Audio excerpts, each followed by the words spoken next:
I was reading that you said the original A Quiet Place was like a love letter to your children. That's right. So is this like the PS? What were your thoughts in putting this together as far as... It's funny, this movie is two things, one of which is super corny as it sounds. This is my thank you note to the audience for the first one. The reason why I said initially to the studio that I wanted no part of a second one was because not only was I never going to achieve, so I thought, a movie that was as personal to me creatively, but I also thought there's no way I can pull off all the things that the audience loved and respected about the first one. And my wife and I were overwhelmed by how kind everybody was about this. And then I had an idea of how to organically tell the story here, and I thought, well, if I can make Millie the lead character and I can continue the metaphor of the first movie, I actually might be able to pull off a version of a sequel that hopefully isn't seen very often, which is a movie that is as specific and as sort of immersive as the first one. And so I was an audience member before I was a writer-director on this one. I knew what sequels normally mean. Sequels normally mean cash grabs and just trying to make money on the first one, and I didn't want any part of that. And so I worked really hard. I hope people see that this is really for them. This is really for the people who love the first one. No cliches. That's right. No cliches. Thank you. So very, very great.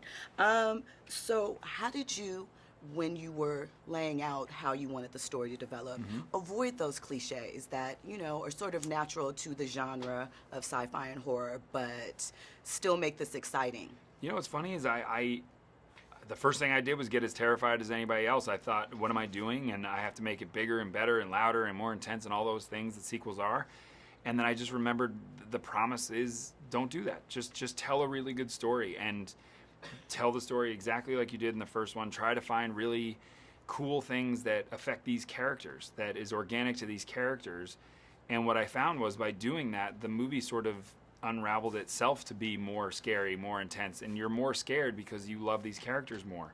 You feel more intensity in the sound because you know the rules of the sound. So weirdly, what I found was the more organic I made the movie, the more it put you in the same exact position of these characters, and you got to live the movie with them, which is kind of a really special experience.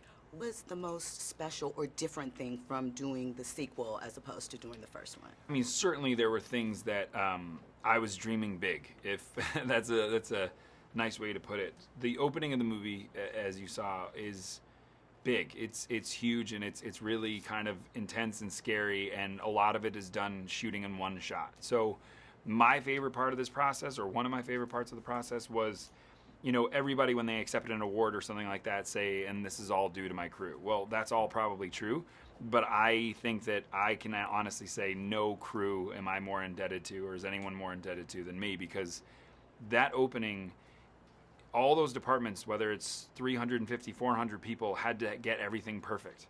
So if anybody let anything down, that one shot falls apart, and I don't get to achieve what we did in the first movie. And so to see a collective group of 100 people run out in the middle of the street after Emily's driving shot and hug and get emotional and say, I can't believe we got to pull it off. I mean, that is a very rare opportunity in this business to feel that sort of supported by that big a group of people.